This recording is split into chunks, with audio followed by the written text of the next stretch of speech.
In a world where we can Zoom and FaceTime across continents, join communities of shared passion, and scroll through endless stories, it feels like we've never been more connected.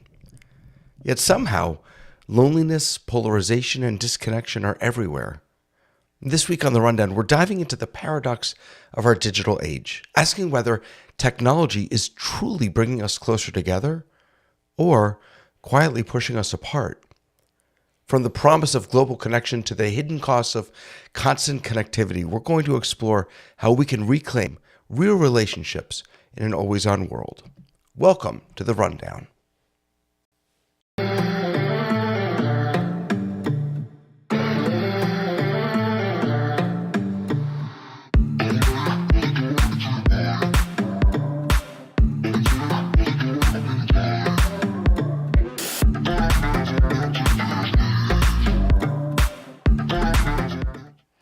Hello, and welcome to the official one-year anniversary of The Rundown. Are we going to have a party? Can we have a party? Oh my gosh, we're having a party. I think we missed only 1 week. I think we missed just Yom Kippur that 1 week. But we've been here every week since then. And boy, look at these people who've been with me for this journey. This is fun. Tamra's been with me since I think the very first episode, right? Yeah, I don't think I've missed one, which is like crazy for me. Actually, I'm not sure that almost anyone has really missed much of one. No, I think yeah, we've all been. Yeah, we've all pretty much been around. What a joy to have you here with me. I love being here. And Tony, how you doing, sir?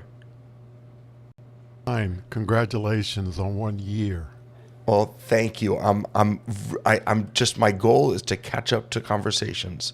I'm just chasing you. That's what I'm doing, Tony. And Dave Troutman, how are you, sir? I am doing really well, actually. Market's been nice to me, and everything's been going good. So, do you bring any toys, anything to show off today that for later on? No.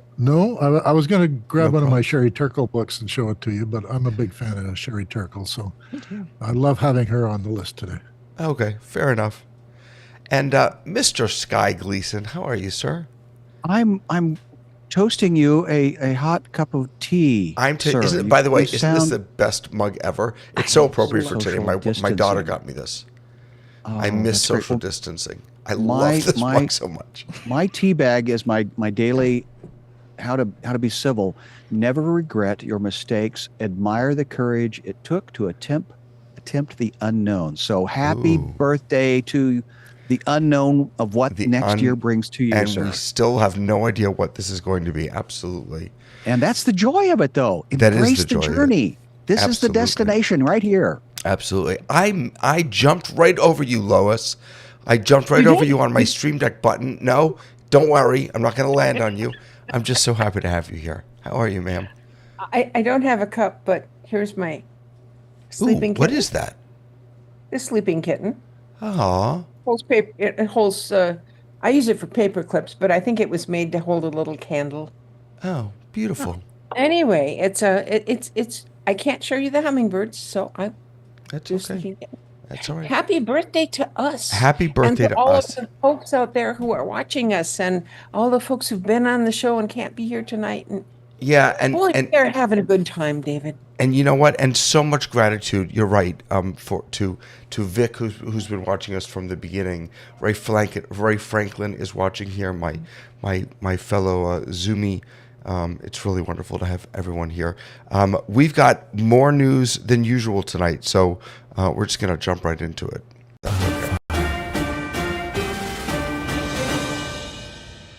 First up, AI cures cancer. Did any of you see this story? This is crazy. This is, I mean, it's amazing. Google's DeepMind has helped to find a potential breakthrough in cancer treatment.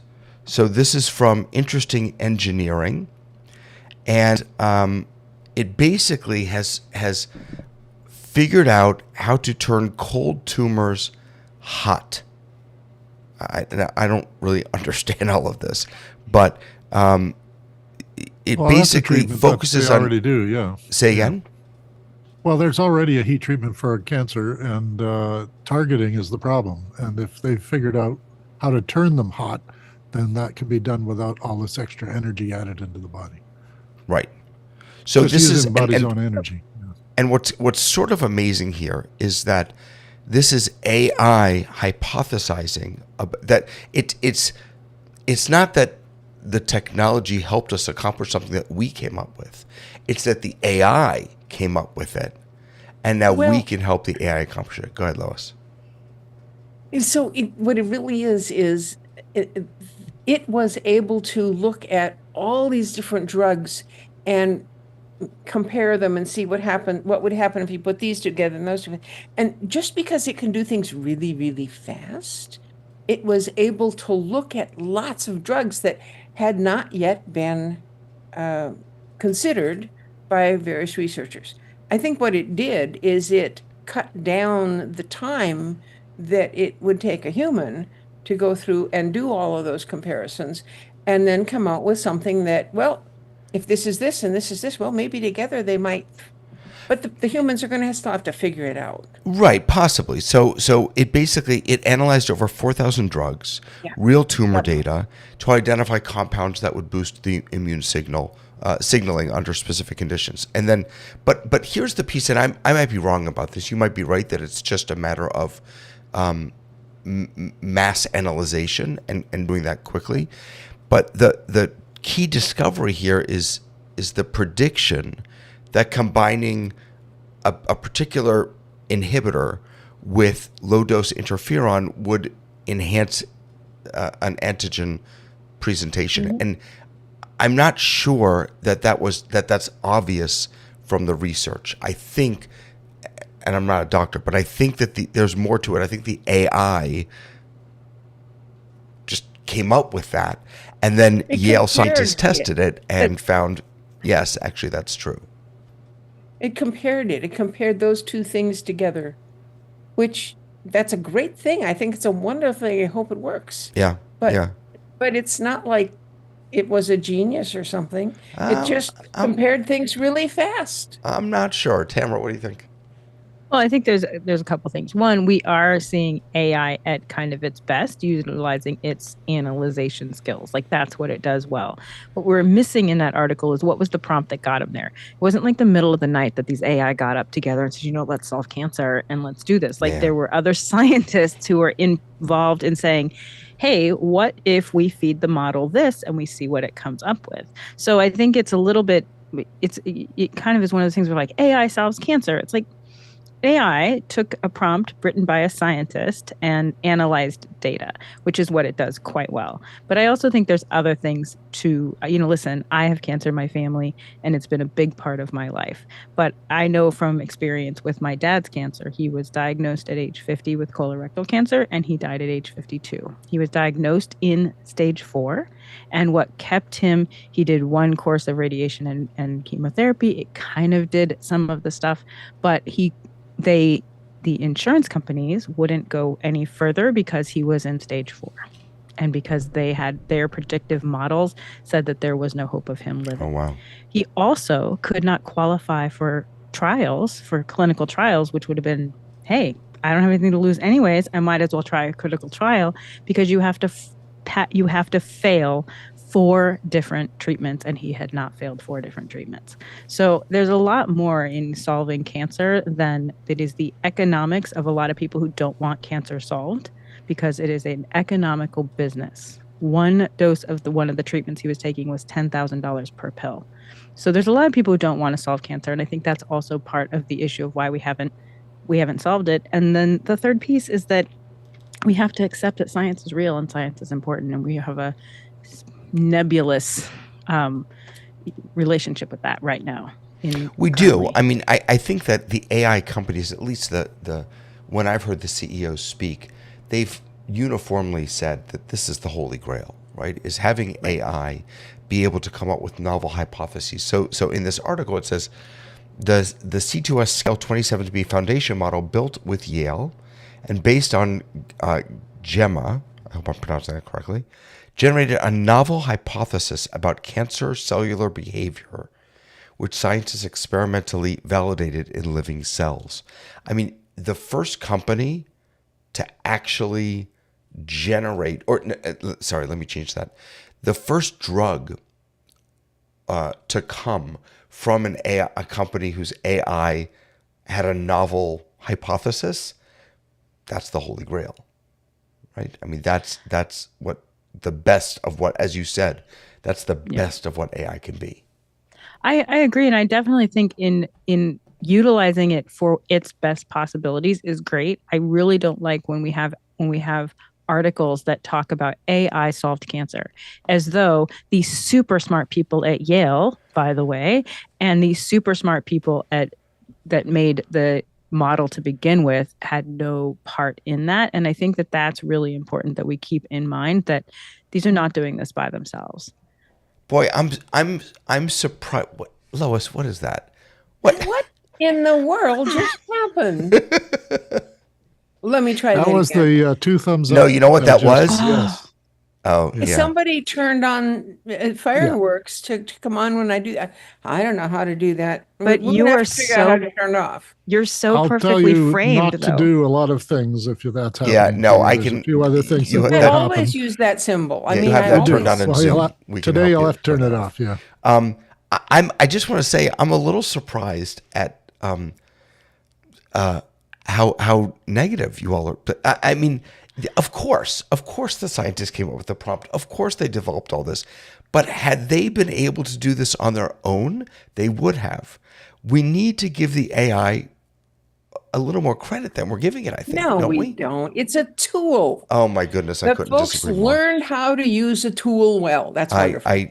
You're making this sound like they could have come up with this, and I couldn't disagree more. Here's the thing. We actually don't know that they couldn't have come up with this. The speed at which this is They didn't come up why with it. didn't they? Because money. No, I disagree. Because that's what funds these. No. Well, Well, okay. you no, would no, have no. had to You're take right. a But long here's the time thing. to I do agree it. with you, David. It is so interesting, and it is actually showing a real live model of what AI can do, which is not replace these scientists. It is can work alongside these scientists. Yes. But so my problem isn't the AI. I think it is remarkable that it's doing that, and I think it's remarkable that they're using it in a way that will benefit so many people.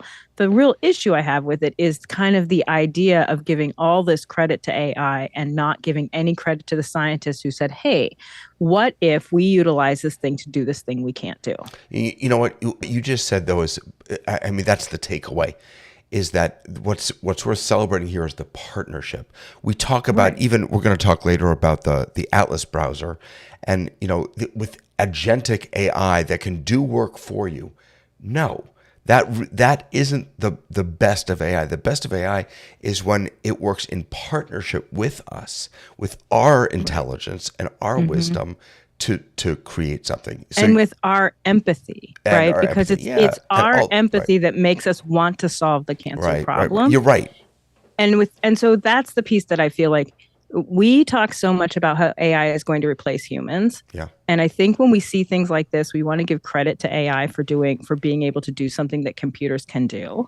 But we didn't replace accountants and because we suddenly have a calculator. So I think that it's really important to like really acknowledge that it's this really cool thing that we can do that we didn't know we can do. And we have tools to do this and what else. But it's with human behavior, and that it's not about replacing humans. It's about partnering and giving more tools to people who have human qualities. Yeah, Sky, go ahead. And I think that, I think the other question is the historical challenge of a corporation is they've been up against the FDA. Is that the one that regulates the medications? And you have to do an amazing amount of trials before you can get the license to give this medication away. And so historically, medications were available, but they weren't economically feasible for the amount of effort they put into the science of this. So if AI can then find a drug that then the corporations can then still make their profit margin that they insist on making, well, then I think there's good hope. But historically, I think Tamara already mentioned a certain drug can be very expensive in a certain region because of its scarcity. Yeah. I do think it's interesting that it found other drugs, right? Things that we weren't considering. Right. And what will be interesting to see is if those other drugs that now can potentially give us benefits in cancer become more expensive. Right. And that's going to be like where you really see the economic impact And or potential. right. And look, with everything in life, there is both the opportunity for tremendous positives and some not so wonderful outcomes. If any of you were trying to get on Zoom or Amazon or anything else at 3:11 a.m. on Monday, you probably ran into some problems. Was it Monday? Or when was it? The 20th? Monday, Tuesday? Or Tuesday, maybe. I guess. I don't know. Monday. Yeah, Monday. And actually, I went to pull up this article, and at the top, breaking news right now, Alaska Airlines has grounded all of its flights due to a technology outage, they're saying. And they're not saying what it is, but all of Alaska Airlines, all of Horizon Air, the FAA has grounded everything because of an IT outage. So the large IT outage on Monday was Amazon Web Services, which is the largest cloud infrastructure provider. Had this major outage. Disney Plus, Reddit, Snapchat, Canva, Venmo, everything was down. And a lot of it didn't come back until late in the day, the next day. Sorry, not the next day, later that day, until even 4, 5, 6 p.m. Were any of you affected? Did any of you feel this outage? I was affected by Amazon because Amazon kept blacking out, but then also all of my packages were delayed a day. Ah, okay. So my same day or next day deliveries were all pushed. So this week I've gotten a lot of, hey, it's not going to be here for a day. I'm like, that's what it impacted across the board. I think I'm inspired to ask my neighbor here to my right. Actually, he's to my left. He's up. Anyway, hey, Dave, is there such a thing as a digital go bag? In case of emergency. right. Oh wait, he's going to get his. He's getting it. He's pulling it out. Digging it out. And we didn't plan this. Oh, spontaneity. While he's getting it. Oh, good. What is that? Oh, there you go. Emergency. It says USB. Got everything on it I need, plus all of my documents, my images, and my whole wallet's in there, and access numbers for getting at my online stuff, and also a lot of important personal documents that I know my son will need if I'm not here. And your mother's maiden name is what again? No, sorry. That's the thing. Actually, if you're an audio A1 and you have to make a grand piano, my password is in there. Okay, there. but that's the only clue I'll give the world about how to get at my main master password. Mickey will now be able to get into Mickey will know exactly what to do, and he'll be in my system tomorrow morning and harass you. But yes, there is a digital go bag, and you'll put this in your trunk or wherever you're traveling, and of course you're going to try to plug it into a plug that is now the USB-C version. Until the A's are no longer available, because most of the computers that are going to read that, because it's in Windows format, is going to be a hospital will have an A. That's all there'll be to it. That's true. Yes. Yeah. No, I was thinking about what you guys are talking about in terms of the cancer, because I'm a cancer survivor. But for Tamara's point, I had cancer, stage 4, survived it, and didn't pay $1. I know. But you live in Canada, Dave. And most of the world is like Canada. They have universal coverage for serious injury. You know what? I'm going to stop you people. there. We cannot afford health coverage. We have a ballroom we have to build. Yes, you can. Let's there's that too. Yeah, let's desecrate the White House and build a ballroom. We have no to. more politics. Yeah. By the way, speaking of Amazon, this is not have to do with the outage, but did any of you see Amazon's new driver glasses? So this was Oh, just that's announced kinda cool. yesterday. They are outfitting their drivers with AR glasses so that the drivers now it'll give them directions. It'll tell them where to leave things. It'll allow them to take the picture as soon as they leave it there. It'll note that there's a dog at that address for other drivers. Pretty You know, wild it's actually stuff. it's training the bot. That's not to help the human. That's just when the humans get replaced. No, it goes both Maybe. ways. Like most tools, it goes both ways. Yeah. So instead of a body It's cam, we helping now the system have and the body guy at the glasses. same time. Right. You're right. It's instead of a body cam, except you can see through it. Right. In any case, getting back to the outage. So I, for some reason, didn't feel it. My happy daughter news. did. I got home and my daughter was like, I couldn't do anything all day. My classes were canceled. Da, da, da. I guess it really depends what services you use, but AWS is sort of everything. I mean, it's there's just so much. Now Our AWS is in Vancouver and Toronto, and so they're not connected to the Northeast okay. one that you guys had. They're like centers number 13 and 14 or something. Now they were quick to say it was not a cyber attack; it was a technical fault. And I'm not sure how much ripple effect there was from this. I did notice that afternoon when I went to try and read my book, when you get to a page and you flip the page, it goes out and it gets the next section of the book. Oh, you from mean the that on your library. Kindle, like not a book? No, on my phone. It's a Oh, your phone. digital book, an ebook. Gotcha. And the library wasn't there. Yeah. Oh, you couldn't access it. Yeah. Couldn't It does access speak- it for a while. It does speak to the vulnerability, though, right? Because It we've become absolutely so does. dependent, and really, AWS, Google, and Microsoft are all the biggest cloud servers out there. And we realize how much, whether it was a cyber attack or not, how much connection we have, Yeah. and what are the redundancies for that. So I think that's an interesting. We I'm going to we go start don't know growing what to- carrots say again. and potatoes tomorrow. I'm going to start growing carrots and potatoes tomorrow. Right. We don't know what to do without Yeah. that connectivity. You're absolutely right about that. Have any of you played with ChatGPT Atlas? I tried. With all the hype about ChatGPT doing everything and being wonderful, all they could do was make a browser. Okay, no, wait, back up. So this is A search engine not and the browser. first. This is ChatGPT Atlas. They announced this week on the 21st. This is like Strawberry. It's like Dia. It's like Comet. It's an AI. It's a browser. I mean, bottom line, it's a browser. So you're looking at a Chromium-based browser, and then on the right-hand side, or on others on the left-hand side, you basically have AI built in. So So how is it different than Chrome? I'm Chrome has going to it show built you. in. So what there were a couple problems they were trying to solve.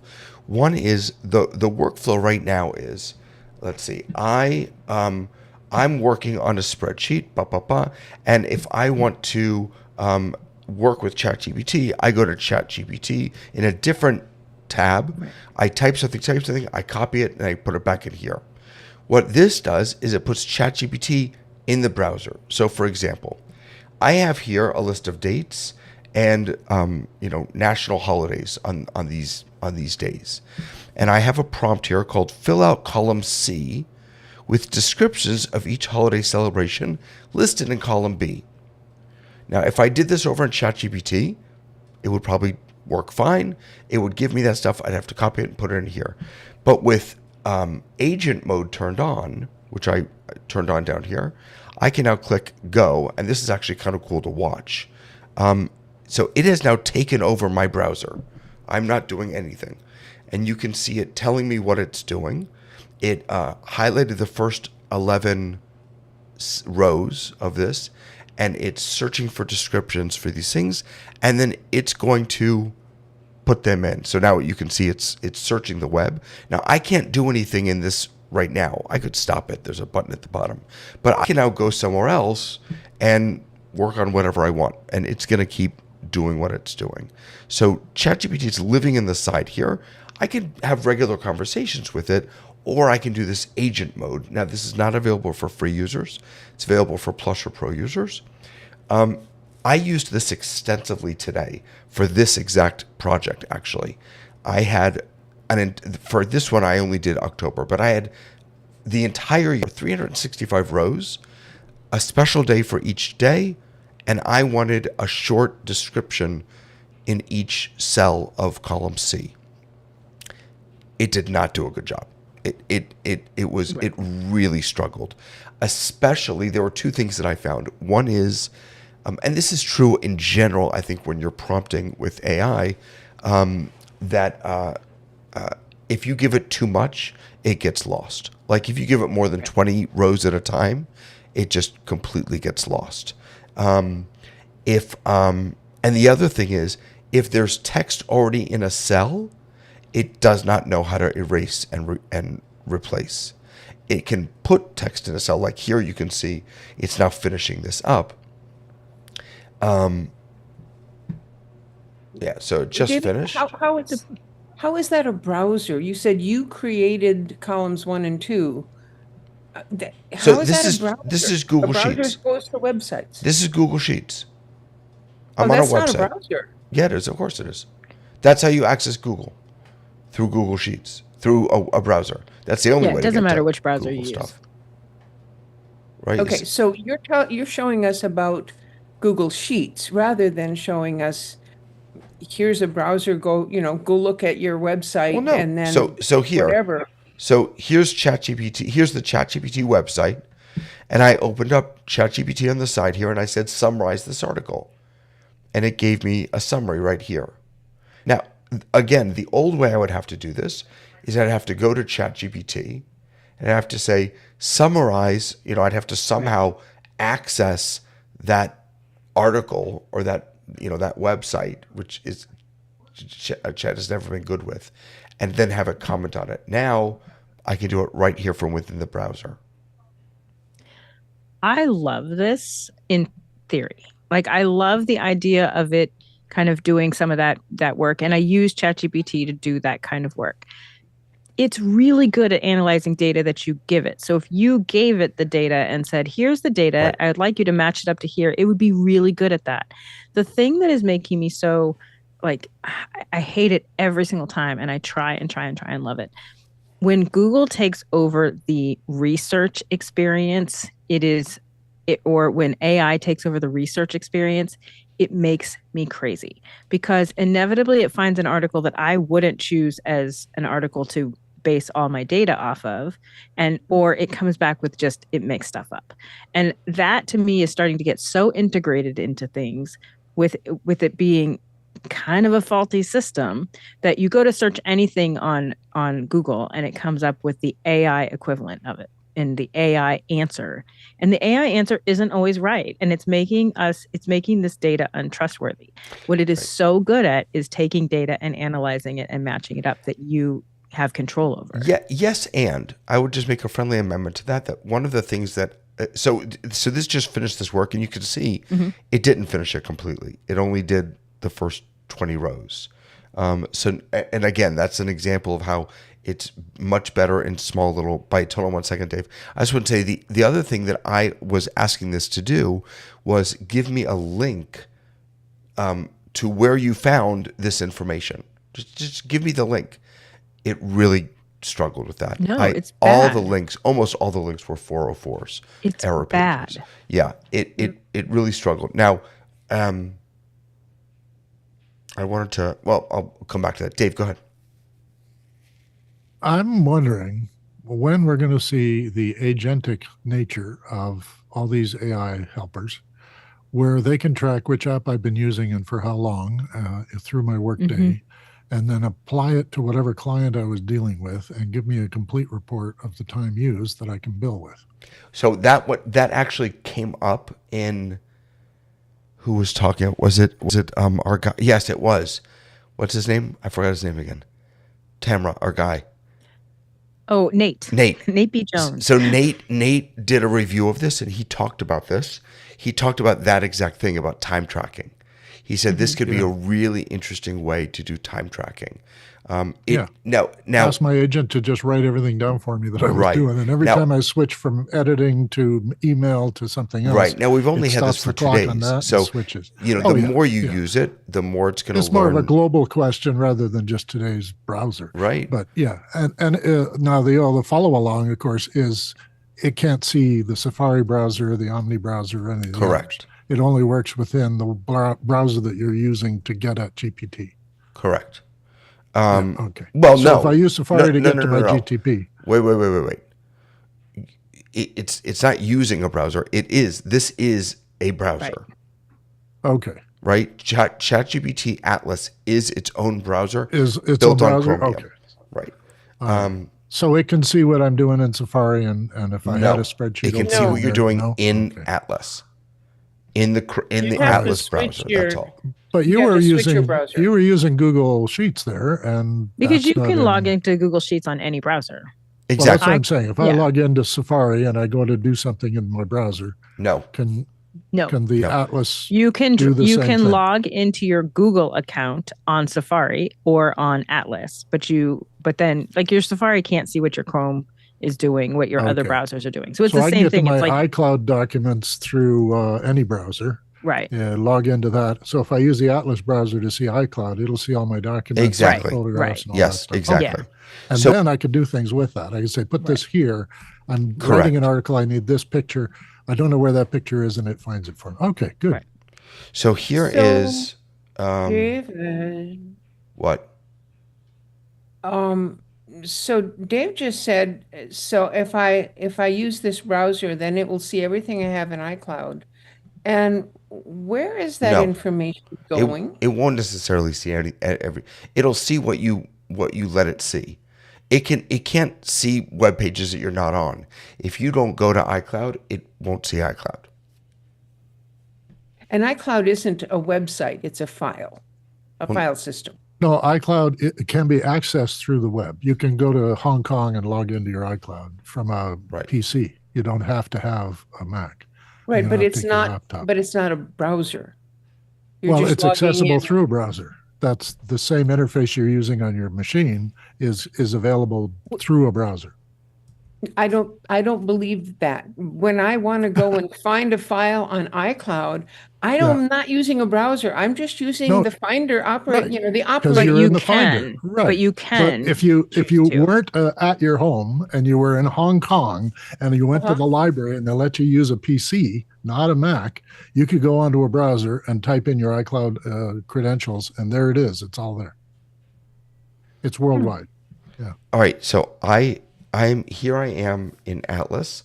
I've opened up from all recipes, and I'm going to turn on agent mode, and I'm going to say, "This looks yummy.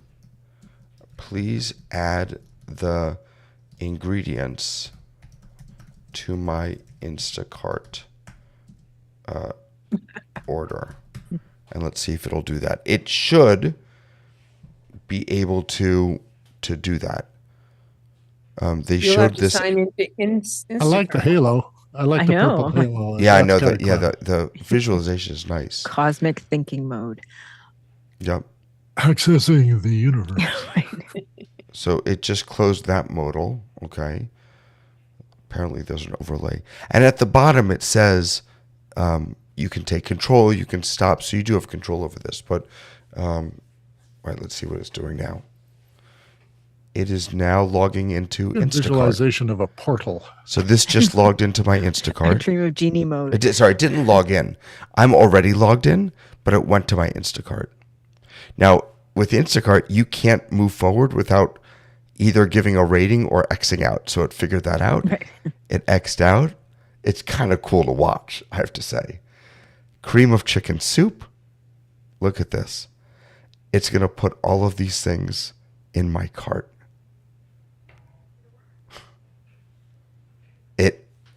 Oh my God. Like, here's the thing. It's not actually freeing Dave up to do anything else because he's going to be watching it. I work. know, but I don't he'd- have to he'd be on another tab. He could be Right, on another it's true. tab while Right. it does that. But I shopping. kind of It's want to gonna go watch shopping it. for him. I mean, this is Yeah. fantastic. He's going to cancel his Netflix subscription. He's got his entire mean, entertainment. Oh, look at that this. would be This is- helpful, wouldn't it? Is to be able to cancel Atlas. something. I have to say, easily, earlier let today, the I was really agent do frustrated it with for you. Atlas, but this is cool. Network So if television Atlas is doomed. is going to do all of this ChatGPT stuff in the column on the side, can Atlas have more than one window open, or is it always That's a great question. focused on it? That's a great question. All right, so here's this. Let me ask this to do something else. Please change the descriptions you just wrote and into poetic verse. So I'm using up all of my credits. All your probably credits. on this, but so yeah, it looks like you can do different things on. So for example, I have to place a weekly Instacart order for my school. I could just have a Google Doc with that Instacart order and then save a prompt with a hotkey, and then I don't have to place that. I mean, you still have to place the order, but it's now put 6 things in my cart. I mean, that's pretty cool. Now, don't give it your credit card because it'll start buying stuff on the Right. net while you're not looking. Right. Oh man, forget the rest of the show, guys. We're just gonna watch it shop all day. We'll just play with this all day. No, And here it No, is. it's So this boring. just finished. Celebrate the techies who code and dream, inspire young minds to join the team. It just did it on both, yeah. That's pretty fun. In any And case, next week's show, watching paint I dry. Now, Okay, when all right, we'll AWS stop. goes down or has a breach, we have a real problem. we'll stop. But this is, I mean, So- oh wait, sorry, it just finished. Did it finish? I can't tell. How much does that recipe cost to make? That's what I want. Yeah, I'm looking. So let's see what it. God, this Well, is. it doesn't know what he's got in his cabinet, so it might buy a whole bottle of dill. Okay, here we go. when he's It's already got done. some. It's done. So it's interesting. It's ordering from a place that I've never ordered from before. Broward Meat and Fish Cart. Okay. It says I've added all the required ingredients from the recipe. Okay. So it put in cream of chicken soup. I have no idea what this recipe is, by the way. Chicken broth, lemon juice, Spanish capers, desecha orzo, chicken breast cutlets, badia So spiced garlic so powder, much bacon. I and love the iodized bacon. salt. $28.51. And why does okay? So so much to say. So it doesn't know what you already have. So it's ordering salt. You probably already have salt. Well, no, but I said And to the it, I other- said, order Give these all the- ingredients. Yes, you did. And that's what I'm saying is next it'll want to talk to the refrigerator, talk to the cupboard. Yeah, and but you keep could- track of what your stuff You is. could And keep make a it. digital inventory of your pantry and feed that to ChatGPT and could. say, please You could. All right, verify I just this said against my pantry. I actually have salt. Please remove that from my cart. So, all right. I Here's- understand that this is fun and it's cute and all that other stuff, but the There you go. amount of energy that is being spent to do this by ChatGPT instead of doing it No, I by disagree. checking off your I think it's an list. accessibility issue, though. I do think that there's a reason to say that there are people who cannot do There this are task people. themselves, and this Yes. might allow them to do that. No, but it's Yes, not just but that. I Again, still want us to think about when it makes sense for us to use one of these AI things, because think about the rest of the world. Have you seen that article about Memphis? I wish we had talked about that on our show, but we didn't. And Well, I'm how thinking much about my damage- QFC grocery store that has been decommissioned because it's not profitable. Mhm. Well, because again, the Amazon trucks are now delivering all the food. So who goes into the store? I guess the introverts win. But what happened with David, where it went to a store that he didn't know, really shows where the monetization is going to be. You will be Oh, a wow. product by selling your information to stores who can bid to pay the highest bid to pay money to be directed to your Instacart. So it's like that's a real window into how people will make money. That's off fascinating. Of you. Right? Yeah. How did it choose? Why did it choose that store? That's Right. And can stores in the future, can they pay to And can get they to the front of now? that We line? don't know. Absolutely. Wow. Right? I mean, So why we're do you always think all the products on the stores shelves are the way they are? It's because the Coca-Cola put them there and buys the space. It's a Right. market. Right. Again, I know we're making fun of it, and yes, we did just spend 20 minutes buying 8 ingredients, but I just want to say again, I have a weekly order I have to place, and every week I go in and I have to check all the things. If I just put them in a Google Doc, I can, with one prompt, and I'm done. I'm just saying. When it becomes less novel for you and you're able to push that button and not watch it, that does free you up to do things that only you can do. Yeah. So I do think there's certainly value in it. I think it's interesting and fun and exciting. And you can probably tell at which store that you would prefer. Yes, you're right. I could probably say order this from So you Costco. can still order this from be in control if you so choose. But most people But won't. Humans are lazy. All right. And uninformed. Like, I don't think people know. I mean, look at AWS went down and a bunch of posts were like, Amazon controls this. Oh, yeah, they've been controlling it for a long time. Didn't you know that? No, you didn't, because you're not a computer person. So, like, a lot of people don't know. They're not informed in the way we are. Well, at least the way Tony Mobley is. Right. Because he talks to people. Tony's in the know. Tony's our human. He's our token human on this panel. Hey. No, you're human too. Okay, speaking of humans, let's talk about connection. It seems to me that we are in this we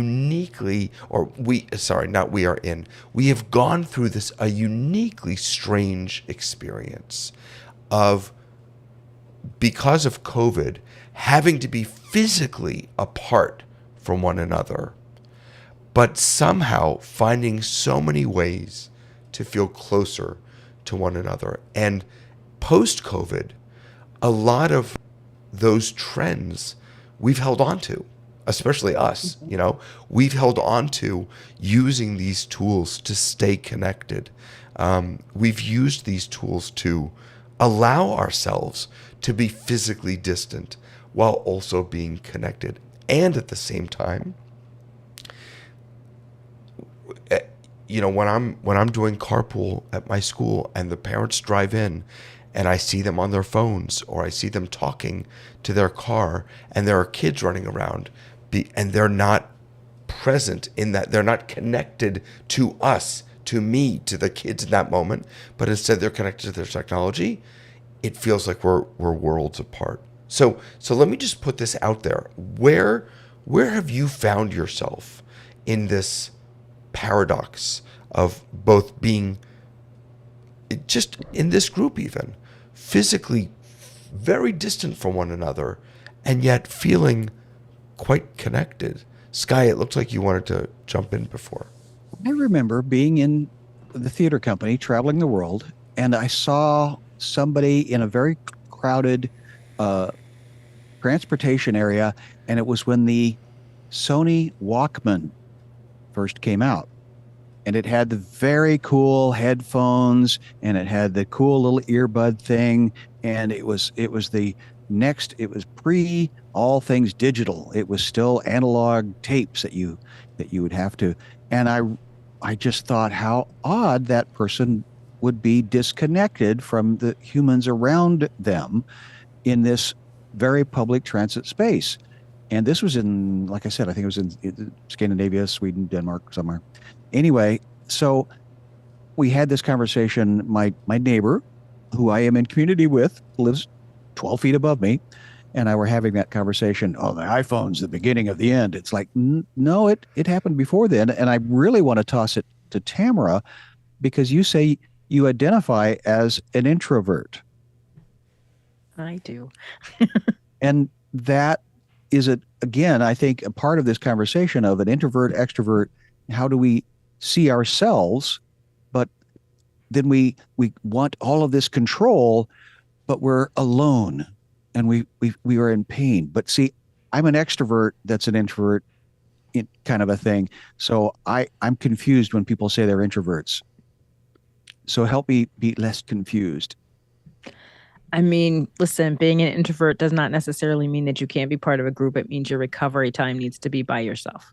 So it means that you have a different sense of recovery. So I think a lot of people have always looked at me and said, oh, but you're a teacher, but you're this, you're always standing in front of people talking.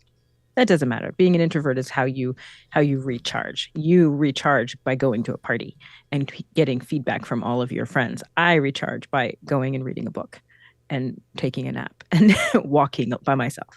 So, for me, Zoom has been a really a really crazy experience, because when I have pictures and I've been trying to because I'm teaching a class on how to show up digitally.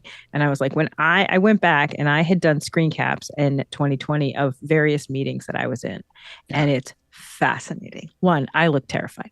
Two, no one's looking at each other. People are miserable. They look so horrible. Like, we're so laid back, and I told you guys off camera that, like, for me, I'm a behind the scenes girl. I have more black wardrobe than anybody. I have been backstage moving stuff around. I am not the person who as an employee of a communications industry where theater black is a Absolutely. costume, is a uniform. I have all of that. I'm helping identify for those that don't understand what you mean by black. So yeah, yes, I mean, I'm a behind the scenes girl. So the idea that I would show up in a digital space as regularly as I do, and I spend hours in front of things, and people look at me and they're like, but you're so comfortable. No, I am not. I wasn't ever. And I even told you guys this off camera a couple weeks ago when I had to come in New York. It was a nightmare for me. I couldn't get my lighting right. Nothing would plug in. And I was about to say, you know what? I can't do it today. And I said, you know what? I'm going to go anyways. And I think that's a real testament to our group, because I was like, I don't want to let people down, but also I don't want to miss out seeing my friends, because FOMO. I don't think it Fear of missing out. I don't think it is the technology that is connecting, that it is connecting. Connection comes from shared experiences. Multiple shared experiences create some kind of communication and some kind of technology. It's some kind of thing. It's like saying an invitation to a party will equal a rich life. If you go to a party and you are hanging out on the outside looking in, you are not any more connected and any more having a shared human experience than you are if you're in a digital space. We also had a shared concern for you. We coached you through that New York experience, right? And we wouldn't have been able to do that if you didn't go through with it. Absolutely. So also the support that I felt, but it wasn't just the support of what I knew this group was going to do. It was the support of the office hours community, where there's kind of a no person left behind, that I knew I could show up as less than myself, and I would have support of people who would make sure it was okay, that I would feel safe, and that also I would look fine. And I didn't look fine, but you all helped me. But I knew that was going to be the case, that if I just showed up, you would help me get to the place I needed to be. And that doesn't come from a lack of connection. That comes from a deep understanding of who our community is and the space that we've opened for each other. Because every single one of us has logged on at some point where we didn't have sound, we didn't have lights, we didn't have something, and everyone else kind of helped figure that out. And knowing that, because I had multiple experiences here and experiences with like JJ and Mickey and experiences in our whole community where we've said, listen, what's important to us is that you show up, and we care about how you just showing up. But that's not because of the technology. That's not because of technology. That's because we have connection, that we've forged connection, and we've set rules for our relationship that say just show up. So, and that's a can I human ask a quality, question? not a technology quality. So when is digital presence enough? And when does it fall short? I remember when the pandemic started, one of the things that I used to rail against was the difference between virtual and in person. Was it virtual and in person? Yeah. Right. I couldn't stand virtual and a virtual experience. I kept saying, "There's nothing virtual about this. This is real." Right. But there's a difference. We've all felt it. Mm-hmm. There is a difference. So Oh, yeah. when Lois, I see you. And Dave. Sorry, let me actually get Dave first because he's waiting. I apologize, Dave. When is digital enough, and when is it not enough? Well, I came upon, okay, I study media. I study the effect of media on people, and it's always been a concern of mine when Zoom started to take over. I was very familiar with digital technology and conferencing, and actually taught people for 3 years how to do this professionally. And so for me, jumping in and being ready and lighting and all that, it was easy. So I'm from that world, the back end that Tamara's from, where I know how it all works. The thing I was very curious about when I saw office hours is that there was a sense of community, but also there wasn't so much an emphasis on connection as it was being vulnerable with people in a public place. That is where you get true intimacy, and that's where it's required for humans to be in the same place. No longer. I have changed my mind, as you've said, that I'm comfortable with the virtual, that it's not quite real, and we're all putting on a face and everything else. But it also opens the opportunity for you to do what is called shared information space. That's my tech term for the day. In the phone, you can hear the other person while you're talking. And if you cut that off and make it a conference call where it mutes while people talk and they don't hear you, that's not a shared information space. And Zoom has worked very hard to allow us to interrupt each other and be on the same page and not have to wait for the frame rate to catch up. And this is really creating what is a sort of virtual connection. Won't give it the full intimacy thing, but it is, as she said, creating a safe place for us to express ideas and explain ourselves and not be so terse that it's only 280 characters. So I think in the sense that it's a growing and emerging thing that people begin to understand and adopt and be more comfortable with. That's the other side. I'm seeing technology now that's making it so easy to get on Zoom without having to know much. And I just went through a month of trying to teach a 78-year-old man who knows nothing about computers how to be on YouTube.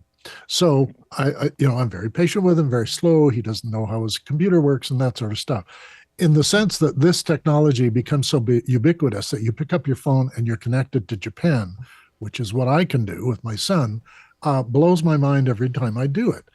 But I also understand there's a difference between connection and just familiarity or acquaintance. So in the sense that sometimes, you're all just acquainted with me, but you also have let me have heavily emotional moments. And that's not available to me, even in real life sometimes. You're in a room with people, it's a cocktail party, you're not going to tell the sad story because it's you're doing this for that reason. And I live with an introvert, so I'm totally on board with what Tamara suffers. I'm wondering, Dave, I don't feel like, I think the thing isn't the technology that's been so more remarkable. It's the shared experience of COVID that pushed people who were not technically savvy into digital spaces. And I think without that, I think we would still be it isn't Just like holding video meetings. conferencing. Yeah, video conferencing isn't new. We've been doing it It's for meetings. quite a long time. It's just meetings. But now it's very different because we had a shared situation where everybody was forced to figure it out. They all did. And even post-COVID, now people have gone back into the world. There's still people I see only on Zoom. But I also, for me personally, I spent an hour and a half going to work every single day by myself in my automobile, one direction, where I'd sit in traffic. I do not sit in traffic anymore. If someone needs a meeting, I hop on, I do a meeting, and I leave. And my life has much more time for family, for friends, for relaxation, for lots of things that my life did not have before. I left my house at 4:30 in the morning and I didn't get home until 10. And that is huge. That's the connection piece for you. Lois, did you want to jump absolutely. in? Yeah. So the difference between what we're doing here, which is a digital party, if you will, and what I could do in reality in a physical space. So I'm thinking about genealogy. Now, I like genealogy, and there's a club here, and I've been to the meetings, and you go and you sit in a room, and maybe you might see one or two people and talk to them, maybe, but everybody's facing the front and listening to the speaker, and so since the pandemic shut us down and we learned how to do the Zoom thing, there is Monday at 1 o'clock a discussion where people can come and they can talk about what they're doing, and I have this problem and what do you know about this, or here's oh look, I found whatever it is, anything about genealogy. And that experience of looking at that face when they're talking, and they're an arm's reach away from you.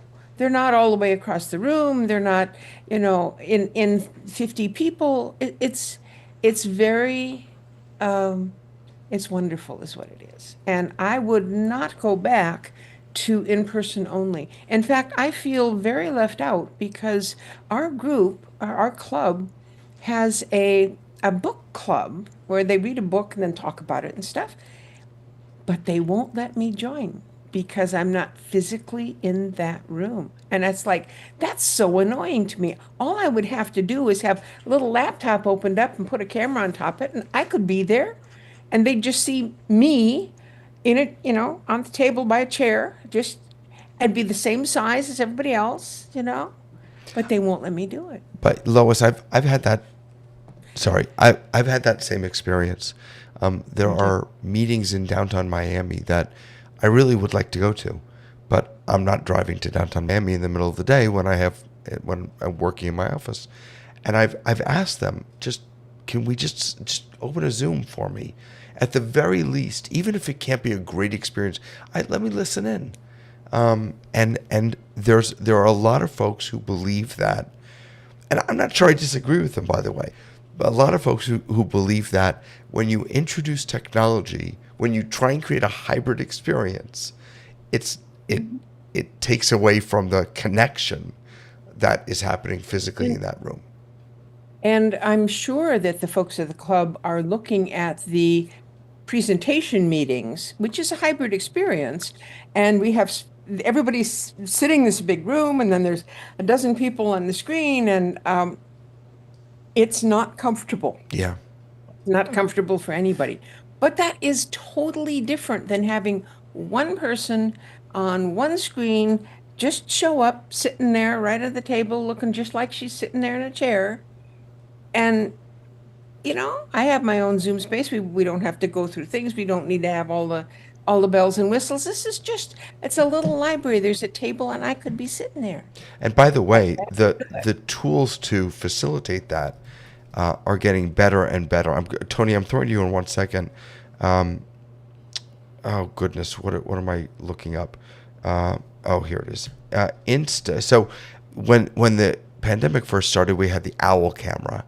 That was this goofy looking thing with the array of mics and the 360 camera on top. Insta 360 now has this really interesting. Let me see if I can find it for you.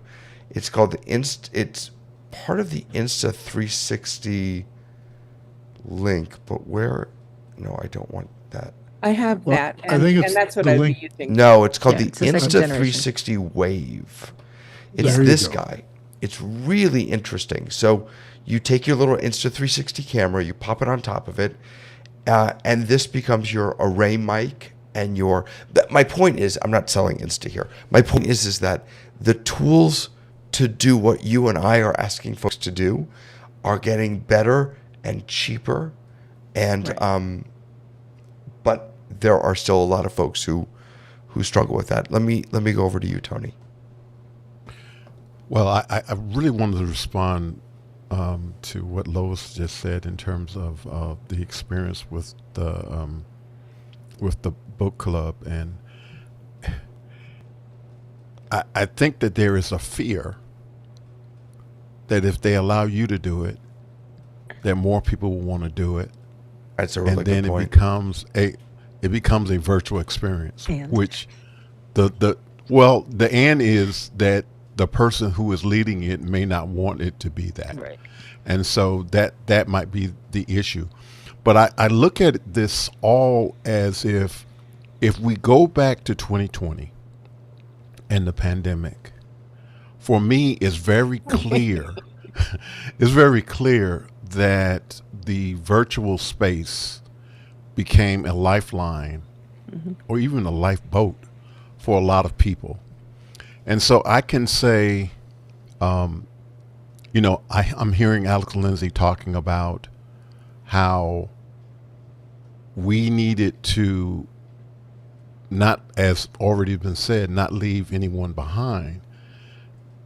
But I'm reflective on the interactions that I've been able to glean, and Rabbi David Paskin and I have not talked about this in a while, but I want to say to him, thank you for when I was bothering him for creating an actual playbill for the virtual church that I work with that has maybe 60 to 100 people on the roll, but only have 10 active members.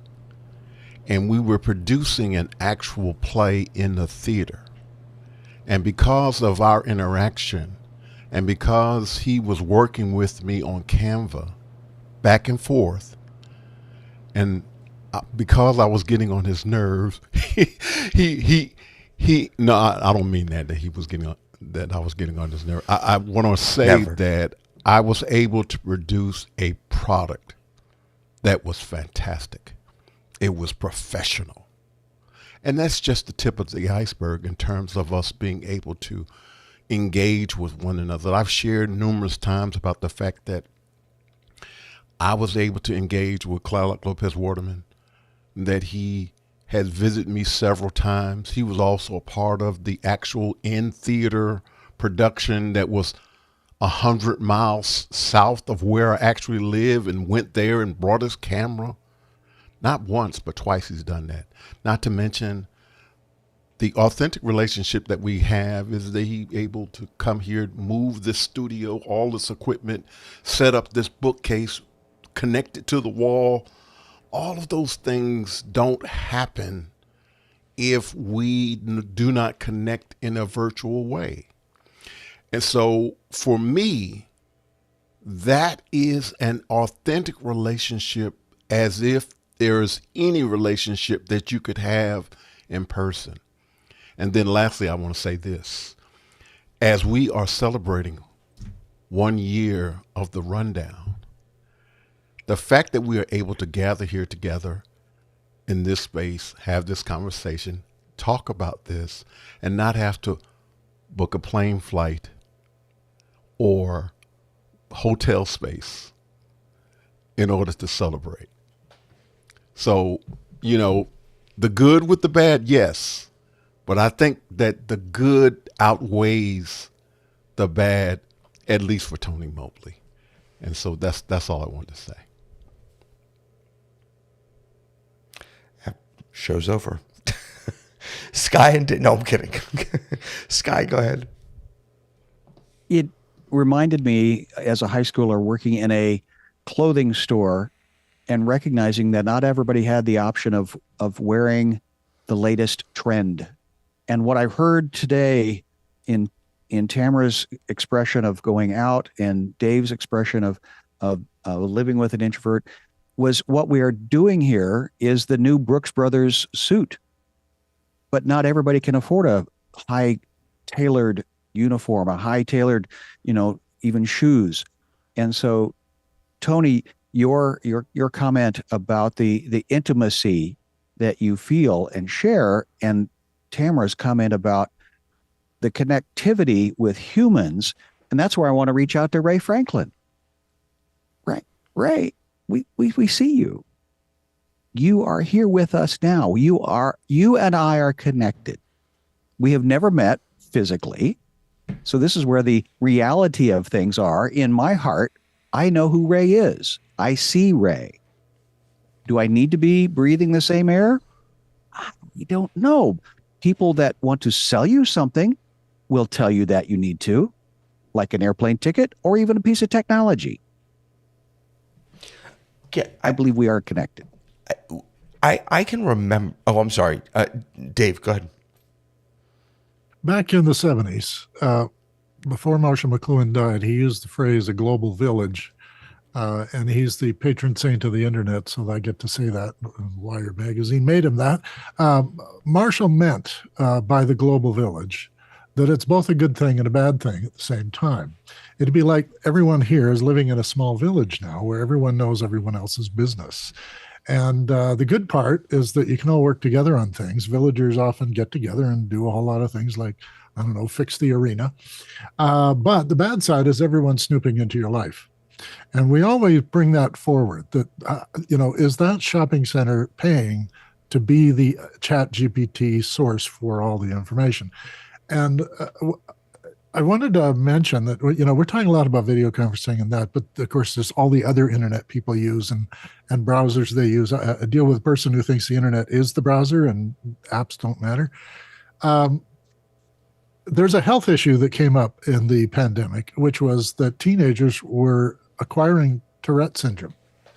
And it was groups of girls who would be watching a video on YouTube, and then suddenly they're showing signs of Tourette syndrome, and they're actually taken to a doctor and say, "Is this real? She really got Tourette syndrome." And many of them were actually diagnosed as acquiring Tourette syndrome just from having seen these videos. Now, later, of course, there were ways to train them out of it because speech therapists can do this. And the kids were dealing with it emotionally. It was a connection they made to a video that was an emotional connection for them, and to manifest it in their own life, they adopted that Tourette's. And having been in the presence of a person with real Tourette's, it's not a nice thing and it shouldn't be played with. But at the same time, this is a secondary effect that's happening to people, is in their brain, they're making a affiliation with someone or a thing or a trend or a meme, and then they want to manifest it in their life. And this is an offshoot of projecting a great edited life that's perfect for Dave Troutman and nobody knowing the trials Dave Troutman's been through. So it's again, that secondary effect that's always following each of these new innovations. And it's a connection thing. It's people affiliating themselves with something, but it's not an emotional or human connection. It's a thing connection. Last week we were talking about what our tools are doing to us, and everyone has their, they love their car, and we get an emotional connection to our tools and devices. But it's the same thing with the online presence and the online communication and the Instagram. So I'll just leave that there. Okay, Dave, as you were speaking, I was thinking about, I can't remember the year, but I distinctly remember a birthday that I had where for the first time ever, I got more Facebook comments than physical cards. And I remember saying to myself out loud, wow, this is different. And how do I feel about this, right? Does it feel just as good to get the comment? Or do I need people to spend the time in back then it was 23 cents to mail the card? The consideration and effort is missing. Yes. Right. It's so seamless now that you can just do it. And actually you can program your agentic software to do it for you and come up with a beautiful little, Her, the movie, is all about that. The guy sits down and writes letters to people because nobody does it in real life anymore. They pay somebody to do it. So yeah, it is a disconnect from a previous way of doing things. But I also think the neurodivergent are finding this is a better environment for them than it would be to meet groups of people and be anxious all the time. Yeah. I also think what you're talking about too is people are understanding that an algorithm feeds them what they want to see and what they want to hear. So if the algorithm feeds you something, then and it sounds right to you, then you suddenly feel a connection as part of a group. This week, the thing that has exploded on TikTok is this woman said, I'm going to send out, I'm going to just test things out. She made a series of posts 1 through 7. And she said, if this is on your algorithm, you are in group 1. If you see this, this is on your page, your For You page, you are in group 7. And group 7 was the one that won. And it is now kind of more than just these posts. She was kind of seeing what would happen. Group 7 is the one that won. It showed up on everybody's page and people were like, I'm group 7. Group 7 is like neurodivergent people. These are my people. If this showed up on my page, then it must be for me. And so I think a lot of what you're talking about, Dave, too, is that people would have something on their page. If they interact with it in any way, they looked at the comments, then the next 2 will be there. And then suddenly after a while, that's your whole feed, whatever it is. And so there's a real ability where people are looking at that and making a connection and saying, oh, that's me. Whether that is or not, that's still, there's an affinity feeling towards that. So I think that's part of the misdiagnosis of it. And there's a real danger in that. But what is the need in their life that is not being met when something falls on their page that they're relating to? I think that's the very real piece that is, there is a connection that they're making because, and I've had that with things that I see online. I'm like, wow, that's really interesting. And then suddenly my whole feed is that. And then after a while, it's, that's why this group 7 thing has really like taken off. People are like, hey, did you know there were other groups too? But I obviously got group 7 and it's fascinating because it's like celebrities. It's, everyone feels they need to make a video to say, I'm group 7, go group 7. And you read the comments and it's really an interesting social study about what is possible with the algorithm and how people receive that and relate to it. So I would call that an echo chamber. That is an echo chamber. Yeah, that you're only talking to people, or in this case, you're only seeing the information that is being sent to you because they think you want it. We have always had, we didn't call them an echo chamber. We called them a group or a milieu or whatever. So if I go to the senior center and I sit in the discussion class that's about art, well, the people who are there are self-selected, interested in art and willing to go to the senior center. And so that is a subset of people that I deal with. Now, when we first started, we were talking about digital versus physical, and that's the way I think of it. The physical, the things you can't do digitally include giving people a hug and sharing physical objects. So if we go and we've done some painting and I go, oh, I really like that, and go, I'll trade you this card for that card. That sort of thing. So there are places and times when physical is necessary. But for me, most of the time, I'm perfectly happy with digital. We had a couple of events that started out as physical. Like I'm everybody's techie best friend, right? So I'm the techiest lay person in the room. So people have come to me and said, hey, we used to do this thing in real life and now we're in a digital space. Can we do it here? And they kind of tasked me with figuring it out. And one of those things was this event called Speed Date, where producers hear pitches from writers. So it used to be in a real space, in a real theater. We would sit in a square. There'd be 12 producers, 12 writers, and then 12 trailing producers basically sat right behind the producers. The writers would be given the signal to go. All 12 writers, 11 or 12 writers would shout their 2-minute pitch at the producers, and then someone with a giant whistle, Bob Ost, who I love him, but I hated his giant whistle, would shout out at us, stop, everybody move now, down. And it was like you would come out of that event and you would have a headache for like 4 days, right? Now we've done it in a digital space. So the way it works in a digital space is everybody comes into the main room and I have an amazing stage manager, Owen, who brings us in and we go one-on-one in a breakout room. Dave pitches to me. He gently comes over the Zoom speaker and says, it's time for the producers to speak now. We respond and then it sucks us back into the main room.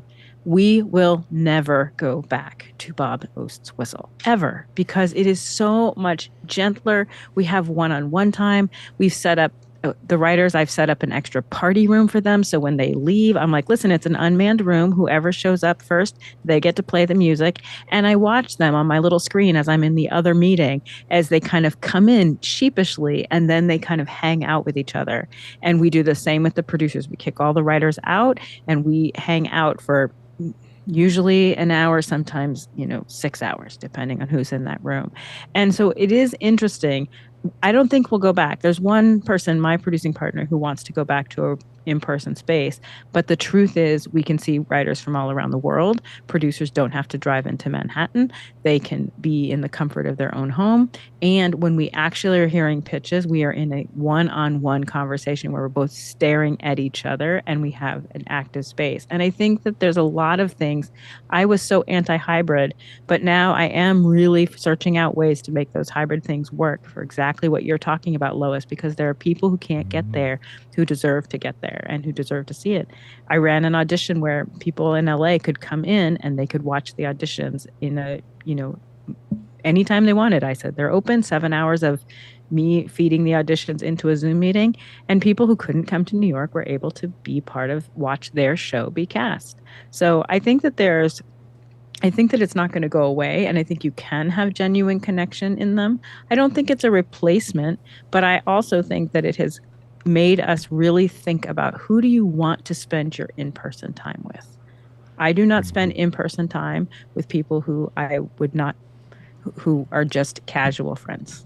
I spend in-person time with people I want to meet and that I want to be in that space with, because I get what I need in a digital space with them, and I get to spend time. And those people may become, over time, people that I want to spend time with, even if I just met them digitally, right? I'd meet with any of you anytime, right?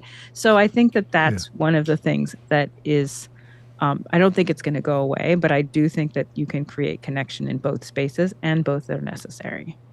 I feel like I'm back on the playground. Pick me. I want to follow along on the hybrid thing, because in our I work with the Japanese community in Edmonton, and they had people who couldn't attend. There were barriers to participating. And so we built in a whole system where as many as 20 people can be attending the meeting while 30 people are in the chairs. And we found a way through the PA system to allow that to work. And it became very popular, so much so that when they hosted a national conference virtually, there were participants, and physically people came to Edmonton to have the banquet and everything else that comes with it. But those who were not able to attend were still able to attend and then be participants and help contribute to the thing, whereas they wouldn't have had that ability to contribute if they had to get on a plane, and they can't get on the plane, so they're not going to be able to come. Can they send someone in their place? Not the same experience. So I'm all for people discovering that this spreads out to all kinds of applications, and then maybe it makes life better for everybody. Right. Yeah. I want to echo what Tam wrote, what you just said. I'd hang out with any of you. Yeah, absolutely. If I'm ever down in Florida, you're going to get a visit. Come on down. I'm really grateful that I got to spend this 1 year anniversary with all of you. Next week, I'll give you the teaser now. I'm thinking a lot about. We talked a little bit about. We had a show about vibe coding and how that may affect coding, like real professional coders. But next week I want to talk about the hyper-personalization of technology, because what I've experienced over the past 2 weeks is that it's easier for me to build an app specifically for me, exactly what I needed to do, than it is for me to go out and find an app and then futz around with it and try and make it fit into my. So that's what I'd like to explore next week. The idea of the big box apps, the big box providers, the big box, the one size fits all, versus this new world that we live in where everyone can create whatever they need for their own purposes. I'm going to throw the challenge down, though. What is the macular and the massive problem that you want to solve? That's the joy of what we're doing, is that we no longer have to wait for corporate entities to create the software for us. Yeah. To decide you're important enough to solve a problem for. There it is. I think that's my first problem. I have to believe that. When we're doing this, though, David, We also have a third way. You don't have to use a big box answer. You don't have to do it yourself. We have a whole community of people that can help you find the right thing for your problem. Right. Yep. Don't talk about it now. Save it. I Next week. won't. See you Guys, next week. Thank you so much for being here. Thank you, Vic and Hershey and I'm Fatness Happy birthday and to you. and Ray and Joe Callie and everyone for watching and chiming in the chat. It's lovely having you here with us. We will be back next week in costume. Are we doing costume? I don't celebrate Halloween. Oh, but I yeah. don't know. Are we doing Social costume? butterfly. There you go. Yeah, I don't think so. Maybe I'll have a hat. I don't know. You always have a hat. We may have to be a little late next week. So if we're not on live I'll let the panel know, but I may have to push it back by half an hour. I have an important meeting I have to be at. That would be But fine for me. if you celebrate for next week, happy Halloween, and we will see you soon Happy birthday to you. on the rundown. That was beautiful, Sky.